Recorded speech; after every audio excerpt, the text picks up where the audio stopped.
से ये बहुत कम लोग हैं जो सड़कों पर उतर आए, क्योंकि ऑटोक्रेसी डेमोक्रेसी बांग्लादेश में नहीं है, मॉबॉक्रेसी है, स्ट्रीट रूल है, सोशल मीडिया का रूल है।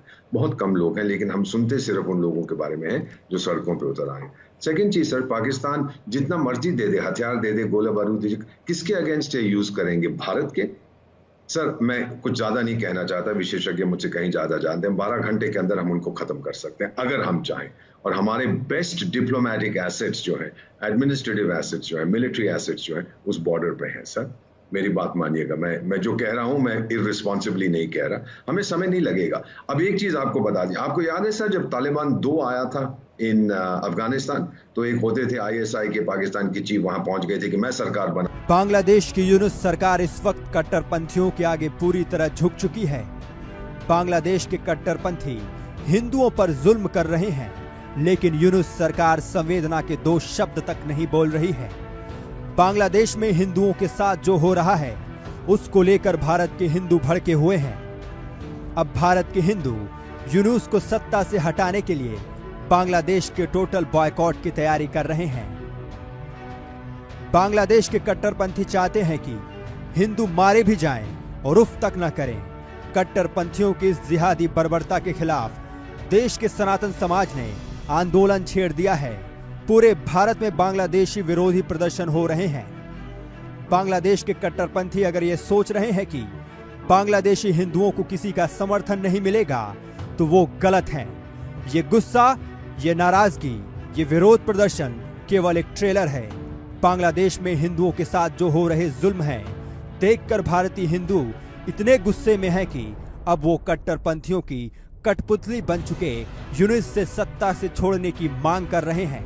इसी बीच उत्तर प्रदेश के मुख्यमंत्री योगी आदित्यनाथ ने दावा किया है कि मोहम्मद अली जिन्ना की आत्मा भी बांग्लादेश में बसती है और पड़ोसी देश में हिंदुओं के खिलाफ जारी हिंसा के लिए उनकी विरासत को जिम्मेदार ठहराया है। सीएम योगी ने बहुत साफ शब्दों में कहा है कि बांग्लादेश में हिंदू बौद्ध को मारा जा रहा है, माताओं बहनों की इज्जत लूटी जा रही है। जिन्ना का जिन जब तक बांग्लादेश में रहेगा तब तक ऐसा होता रहेगा। वहां पर गरीबों और वंचितों का शोषण हो रहा है। यह पाप 1947 में देश के विभाजन के रूप में सभी के सामने आया था। उसी का बदसूरत स्वरूप बांग्लादेश के रूप में फिर से हमारे सामने है। बाबा साहेब ने 1946 में ही जनता को इसे लेकर आगाह किया था। उन्होंने कहा था कि देश का बंटवारा मत होने दीजिए, अगर यह हो गया तो आर पार की लड़ाई शुरू हो जाएगी, जो आज हमारे सामने दिख रही है। महत्व दिया होता, सामाजिक विद्वेष को आगे बढ़ाने और समाज को तोड़ने की, समाज के दुश्मनों की रणनीति को सफल नहीं होने देते। ये देश कभी गुलाम नहीं होता। हमारे तीर्थ अपवित्र नहीं होते। चंद मुट्ठी भर आक्रांता आकर के भारत को पद्दलित करने का दुस्साहस नहीं कर पाते। भारत के वीर योद्धाओं ने रौंद डालते, लेकिन हमारी आपसी एकता में बाधा पैदा करने वाले लोग वे सफल रहे। और उन्हीं के जो जीन्स है वे आज भी हैं, जो जाति के नाम पर राजनीति करके सामाजिक ताने बाने को छिन्न भिन्न करने का प्रयास कर रहे हैं।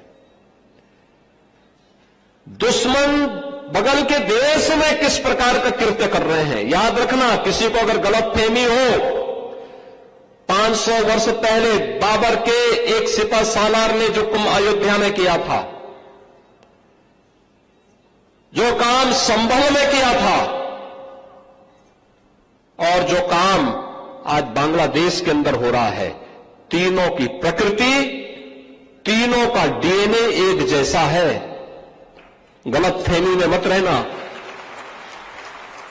अगर कोई ये मानता है कि वो बांग्लादेश में हो रहा है, तो यहां भी बांटने वाले तत्व उनके लिए बेट बनकर के खड़े हो रखे हैं, पहले से खड़े हैं। वे समाज के सामाजिक ताने बाने को छिन्न भिन्न कर रहे हैं, सामाजिक एकता को तोड़ करके, आपको बांट करके फिर काटने का और कटवाने का पूरा इंतजाम भी कर रहे हैं। ये बांटने वाले लोग, बहुत सारे लोग तो ऐसे हैं जिन्होंने दुनिया के तमाम देशों में प्रॉपर्टी खरीद करके रखी हुई है। जहां संकट आएगा वहां भाग जाएंगे, मरने वाले मरते रहेंगे, यही करेंगे लोग। बांग्लादेश में हाहाकार मचा हुआ है। पूरा देश आंदोलन की आग में सुलग रहा है। आरक्षण के नाम पर शुरू हुए इस आंदोलन ने पहले तो राजनीतिक रंग लिया, उसके बाद देखते ही देखते ये धार्मिक उन्माद में बदलता जा रहा है। हालात ऐसे बन चुके हैं कि पहले प्रधानमंत्री शेख हसीना को देश छोड़कर भागना पड़ा, उसके बाद देश के चीफ जस्टिस को डराकर उन्हें भी जबरन इस्तीफा दिला दिया गया। अब निशाने पर हैं तो बांग्लादेश में रहने वाले अल्पसंख्यक हिंदू, जिनको इस बहाने प्रताड़ित किया जा रहा है कि वह शेख हसीना के समर्थक हैं। बहुत से हिंदुओं के मकान, उनके दुकान, यहाँ तक कि मंदिरों को भी फूंक दिया गया है। सरेआम कत्लेआम हो रहा है, लूटपाट मची हुई है। बहुत बड़ी हिंदू आबादी भारत की सीमा पर जमा हो गई है, इस उम्मीद से कि उनकी रक्षा भारत करेगा। लिहाजा इसे अब भारत ने भी गंभीरता से लेना शुरू कर दिया है। केंद्रीय गृह मंत्री अमित शाह के निर्देश पर एक कमेटी का गठन किया गया है। यह कमेटी बांग्लादेश में हिंदुओं समेत अन्य अल्पसंख्यकों पर हो रहे अत्याचार और मौजूदा हालत का जायजा लेगी। इसके साथ ही गृह मंत्री शाह ने बांग्लादेश सरकार के साथ बातचीत करके वहां के अल्पसंख्यकों की सुरक्षा और उनकी संपत्ति का संरक्षण सुनिश्चित कराएंगे। ये 9 साल के अंदर लगभग 560 किलोमीटर बाढ़, जो छोटे छोटे छिद्र घुसपैठ को और स्मगलिंग को बढ़ावा देते थे, उनको चिन्हित कर सारी बाधाओं को पार कर 560 किलोमीटर बाढ़ करी है। अब मैं पूरे देश को बताना चाहता हूं, सिर्फ 60 किलोमीटर के छिद्र बांग्लादेश और पाकिस्तान सीमा पर है। अगले 2 साल में पूरी सीमा सुरक्षित हो जाएगी बाढ़ से, ये नरेंद्र मोदी सरकार ने सुनिश्चित किया है। फ्लड लाइट्स 1100 किलोमीटर में फ्लड लाइट लगाए गए हैं। 542 नए बॉर्डर आउटपोस्ट बनाए गए हैं। 510 ऑब्जर्वेशन पोस्ट टावर बनाए गए हैं। पहली बार हरामी नाला के क्षेत्र में ऑब्जर्वेशन टावर बनाए गए हैं। 637 आउटपोस्ट पर बिजली कनेक्शन दिए गए हैं। पानी के कनेक्शन भी करीब 500 जगह पे दिए गए हैं और सोलर प्लांट 472 जगह पे लगाकर सीमा सुरक्षा करने वाले जवानों की सहूलियत को और सीमा सुरक्षा के लिए उपलब्धता को सुनिश्चित किया गया है।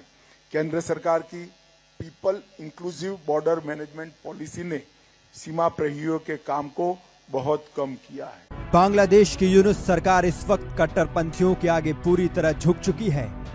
बांग्लादेश के कट्टरपंथी हिंदुओं पर जुल्म कर रहे हैं, लेकिन यूनुस सरकार संवेदना के 2 शब्द तक नहीं बोल रही है।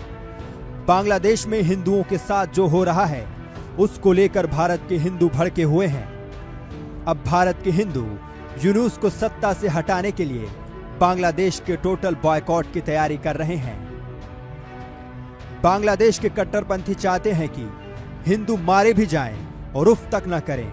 कट्टरपंथियों की इस जिहादी बर्बरता के खिलाफ देश के सनातन समाज ने आंदोलन छेड़ दिया है। पूरे भारत में बांग्लादेशी विरोधी प्रदर्शन हो रहे हैं। बांग्लादेश के कट्टरपंथी अगर ये सोच रहे हैं कि बांग्लादेशी हिंदुओं को किसी का समर्थन नहीं मिलेगा, तो वो गलत हैं। ये गुस्सा, ये नाराजगी, ये विरोध प्रदर्शन केवल एक ट्रेलर है।